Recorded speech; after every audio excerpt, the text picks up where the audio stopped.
And with the dynamics within the Supreme Court sitting as a PET could be a factor whether or not this electoral protest of Bongbong Marcos will or will not push through.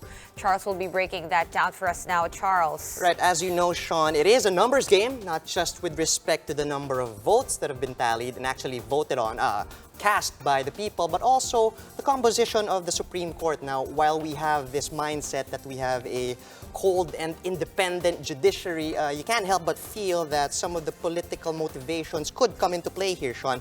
Like any other petition, this protest needs to be decided by a vote of at least a majority. That's 8 Supreme Court justices.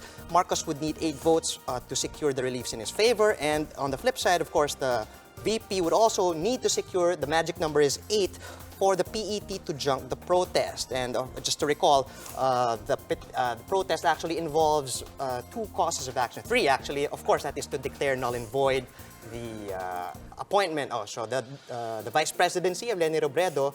There is the revision of the votes cast, and there is the nullification of the votes in Basilan, Lanao del Sur, and Maguindanao.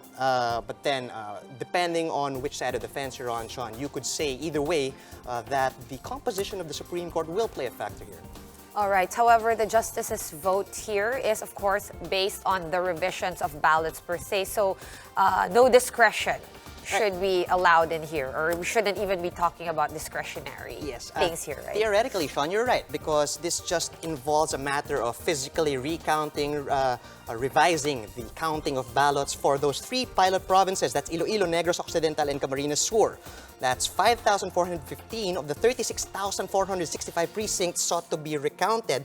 This is simple enough. The Supreme Court, acting as PET, could decide just based on the numbers, but then on the other issue, on whether or not there is basis to declare the votes from Basilan, Lanao del Sur, and Maguindanao as null and void due to terrorism, this is where, more or less, you could say the Supreme Court could exercise more discretion on whether or not the findings of fact are in place to justify such a ruling. And you have to consider, Sean, that there is a really, really close fight here. There's only 263,473 votes separating the sitting VP and the protester, former Senator Bongbong Marcos.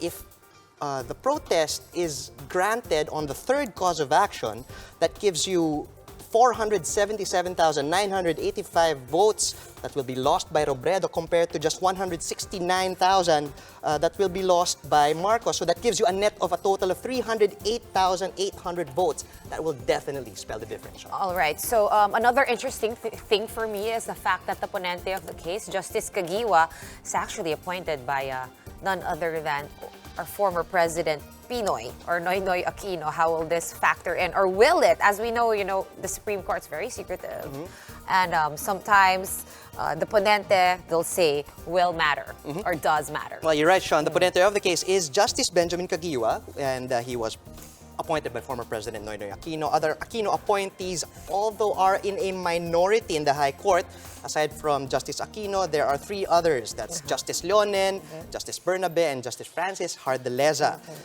As we know, the court is now dominated by the appointees of President Duterte. That's Andres Reyes Jr., Alexander Gesmundo, Jose Reyes Jr., Ramon Paul Hernando, Rosemary Carandang, Emil Lazaro Javier, Henry Jean Paul Inting, and Rodil Zalameda. And of course, Lucas Bersamin was appointed by the President as the Chief Justice, although he was originally appointed by the former President, Gloria Macapagal Arroyo. If you add the numbers, Sean, that gives you the number 9. And That's aside right. from Bersamin, 2 other senior justices appointed by former President Arroyo are Antonio Carpio and Diosdado Peralta. Now, Sean, we recall that the President had said before that he may resign if Bongbong Marcos wins the electoral protest. And on the other hand, he has also said that the Philippines may be in trouble if Robredo becomes president. Let's listen to this.